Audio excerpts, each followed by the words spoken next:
En la cena de celebración que pagué, después de conseguir un trabajo de $200.000, mi madre chocó su copa y dijo: «Todos sabemos que tu hermana lo merecía más, pero la vida no es justa».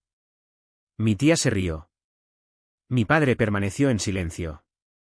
Incluso mi hermana solo sonrió con suficiencia.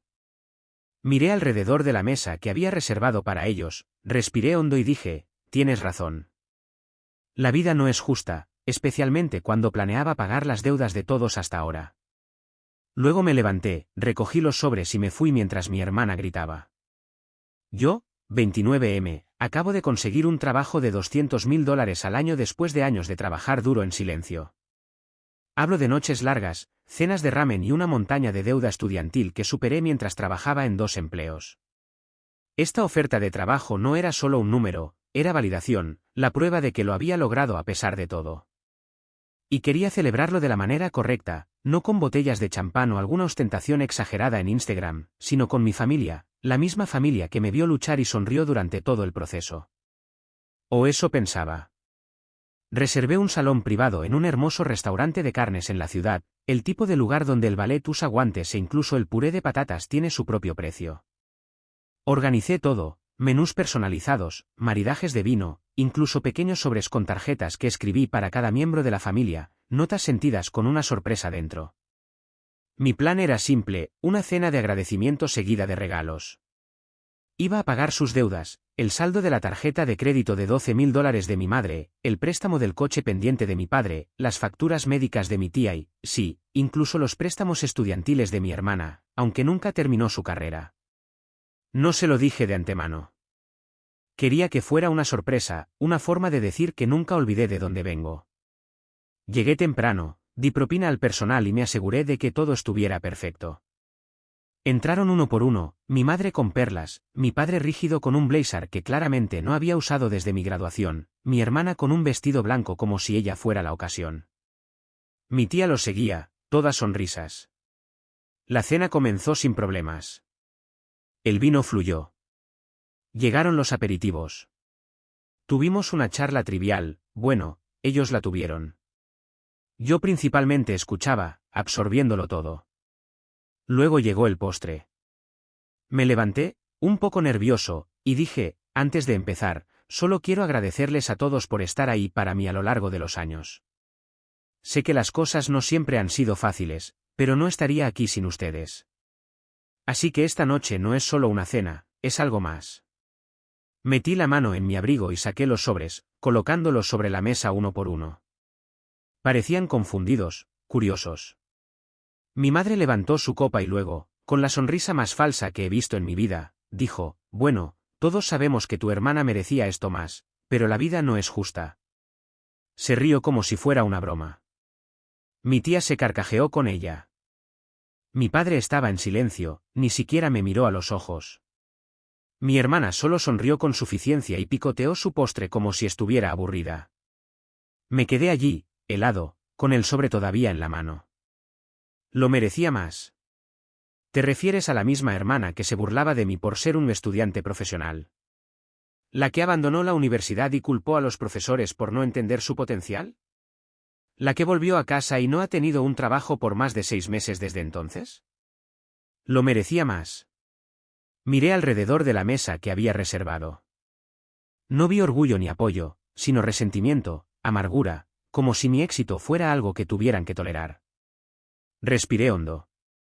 Tienes razón, dije, tan tranquilo como pude, la vida no es justa, especialmente cuando planeaba pagar las deudas de todos hasta ahora. Se quedaron helados. Mi madre parpadeó. La boca de mi tía se quedó literalmente abierta. Mi padre desvió la mirada. Entonces mi hermana espetó: ¿qué demonios significa eso? No respondí. Con calma, deslicé los sobres de nuevo en mi abrigo, lo abotoné y tomé un último sorbo de mi vino. Disfruten la cena, dije, y salí. Detrás de mí, las sillas chirriaron y las voces se elevaron. Creo que mi hermana incluso gritó algo como: «imbécil egoísta». Al pasar junto al Maitre, no me di la vuelta. Afuera, el aire era fresco, la noche tranquila. Por primera vez en años, me sentí libre. Para cuando llegué a casa esa noche, Tenía 12 llamadas perdidas y 9 mensajes de texto, la mayoría de mi madre y mi hermana. Los primeros eran del tipo clásico de chantaje emocional: nos avergonzaste en público. Arruinaste lo que podría haber sido una noche hermosa. Luego se volvieron amargos: siempre actúas como si fueras mejor que nosotros. No te molestes en venir si el dinero es lo único que traes a la mesa. Espero que tu nuevo trabajo te mantenga caliente en Navidad. Los mensajes de mi hermana eran peores, rencorosos, desesperados. Nunca fuiste especial, solo tuviste suerte. ¿Crees que el dinero te hace importante? Le debes a esta familia. Nosotros te criamos. No respondí. No podía. Simplemente me quedé tumbado en la cama, mirando al techo, preguntándome cómo pude pensar que estarían felices por mí. A la mañana siguiente, recibí una llamada de mi padre. Él nunca llama. No gritó. No suplicó. Solo dijo: no estoy de acuerdo con cómo lo manejaron, pero quizás no deberías haber dicho nada. Eso me dolió más de lo que esperaba. Le pregunté: ¿por qué no dijiste nada en la mesa? Se quedó en silencio. Luego dijo: porque sabía lo que venía. Eso me lo dijo todo. Durante la semana siguiente, corté todo contacto, sin mensajes, sin llamadas, nada. Me sumergí en mi nuevo trabajo: cultura de startup, largas horas, resultados rápidos. Debería haberme sentido increíble, pero no fue así. Algo seguía carcomiéndome. ¿Arrepentimiento? ¿Culpa? No, era duelo. Duelo por una familia que creía tener. Había pasado toda mi vida adulta tratando de triunfar para poder corresponder. Cada ascenso, cada certificación, cada trabajo extra, lo había enmarcado todo como, para poder cuidar de ellos algún día. Pero lo que me di cuenta esa noche no fue solo que no me apreciaban, fue que me resentían.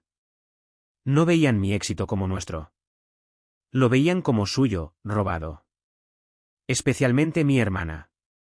3 días después, recibí un mensaje de mi prima, Emily. Éramos cercanos de niños, pero se mudó a otro estado para la universidad y se quedó allí. Su mensaje era simple: me enteré de lo que pasó. Lo siento. No te merecías eso. Por si sirve de algo, estoy orgullosa de ti. Le respondí: gracias. Ella contestó: además, tu hermana le ha estado diciendo a todo el mundo que te volviste loco y les tiraste el dinero, gritando. Solo para que lo sepas. Ese fue el momento en que dejé de dudar de mí mismo. No solo eran desagradecidos, estaban reescribiendo la historia para pintarme como el villano.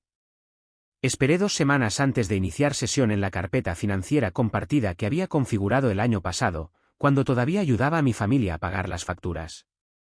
Era parte de un sistema que diseñé para facilitar las cosas: todas las facturas de servicios públicos, extractos de préstamos y recordatorios de pago en un solo lugar.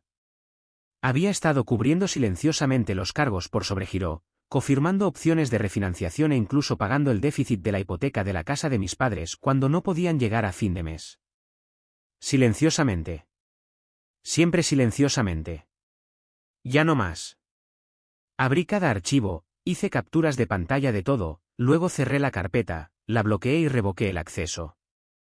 5 minutos después, mi madre envió un mensaje: oye, la factura de los servicios públicos no se actualiza. ¿Puedes revisarlo?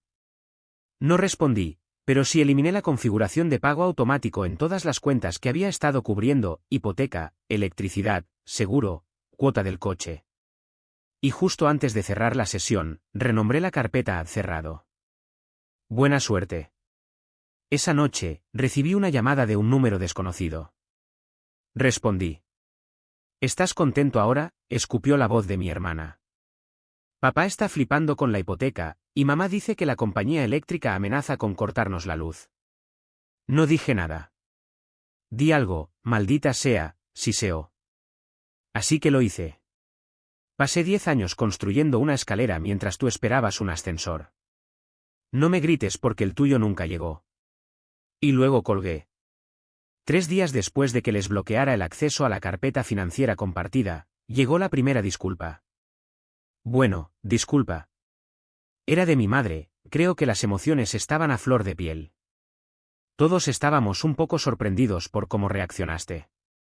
Quizás podamos hablar. Sin un lo siento, sin reconocer lo que dijo, sin admitir que era mi cena, mi hito, o que me había menospreciado delante de toda la mesa, solo una vaga sugerencia de que de alguna manera yo había reaccionado de forma exagerada. No respondí. Unas horas más tarde, mi tía me envió un mensaje en Facebook, públicamente: la familia significa perdón. ¿Tú eres mejor que esto? Gracioso. No había dicho nada cuando mi madre chocó su copa y anunció que mi hermana era más merecedora del trabajo que yo había ganado.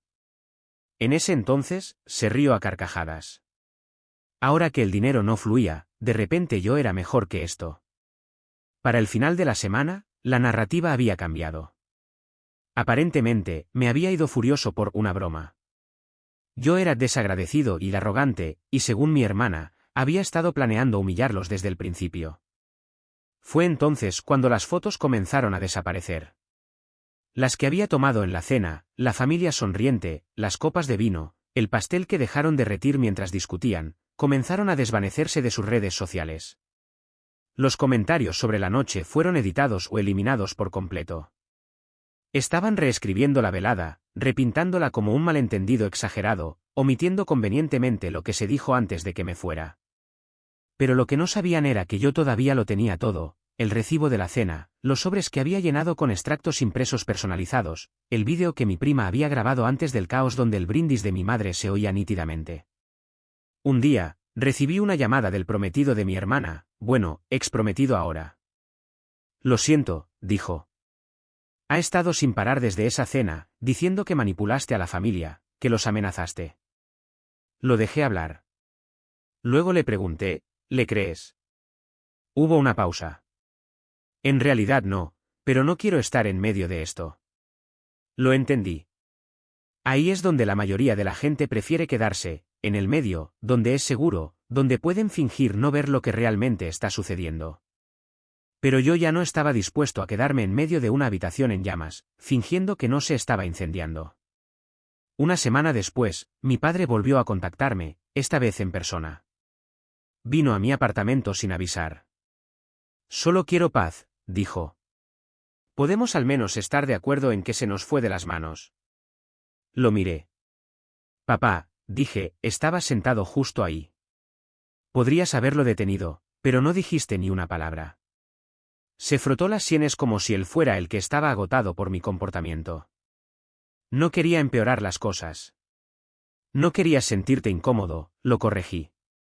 Así que dejaste que me humillaran. No respondió.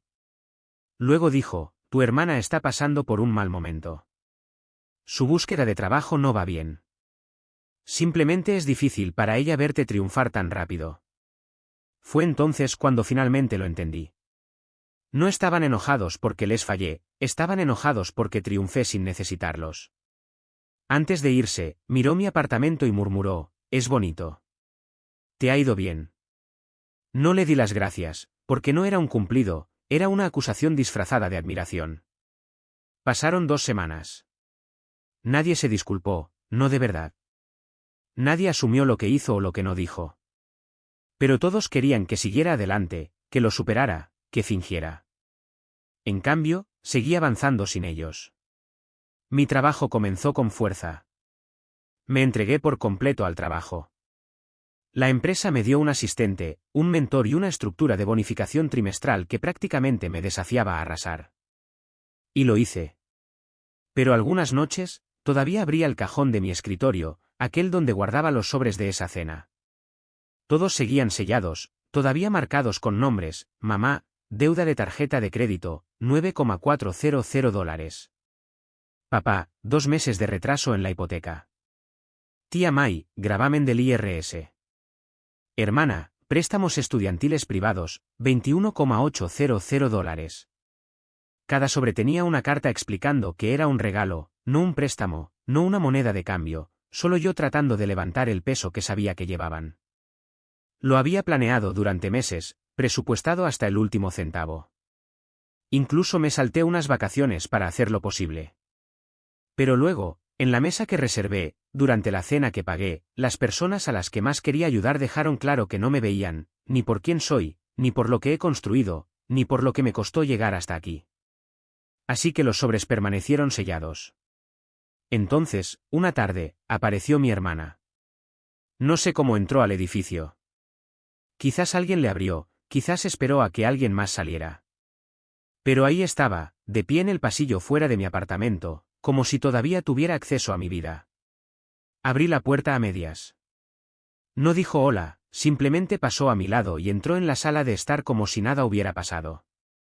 Sé que sigues enojado, comenzó, con los brazos cruzados, pero estoy en apuros, ¿vale? No conseguí el puesto en Klein & Beck. Tengo facturas acumulándose, el alquiler vence y mi coche está en las últimas. Me miró como si eso debiera significar algo, como si explicara por qué sonrió con suficiencia cuando mamá desestimó mi éxito, por qué se rió cuando me fui. No estoy aquí para rogar, agregó rápidamente. Solo creo que tal vez podrías ayudar. Somos familia. Caminé hacia la estantería y saqué una carpeta negra. Sin decir palabra, se la entregué. La abrió, confundida al principio, luego su rostro se crispó. Todos los sobres estaban dentro, todavía etiquetados, todavía sellados. Dije, escribí esto 2 días antes de la cena. Planeaba entregarlos con el postre. Ella guardó silencio. Pero entonces mamá hizo ese brindis, y tú sonreíste. Parpadeó. No quise decir nada con eso. Simplemente me tomó por sorpresa. No, dije suavemente. Quisiste decir todo con eso. Simplemente no esperabas consecuencias. Su voz se agudizó. ¿Así que esto es por venganza? ¿Querías que sufriéramos? Negué con la cabeza. No, dije. Quería que celebráramos. Quería levantarnos a todos. Pero todos ustedes dejaron claro que, sin importar lo que haga, siempre seré el segundo plato, el plan B, el error que de alguna manera tuvo suerte. Miró la carpeta. ¿Todavía tienes el dinero? Sí. Entonces, podrías, tal vez. La interrumpí. No para personas que celebran mi caída más que mi éxito. Se fue sin despedirse. Más tarde esa noche, quemé las cartas en la chimenea, no por rencor, sino por claridad. No les debía nada. Su deuda no era mi carga. ¿Y mi éxito? Ese era mío.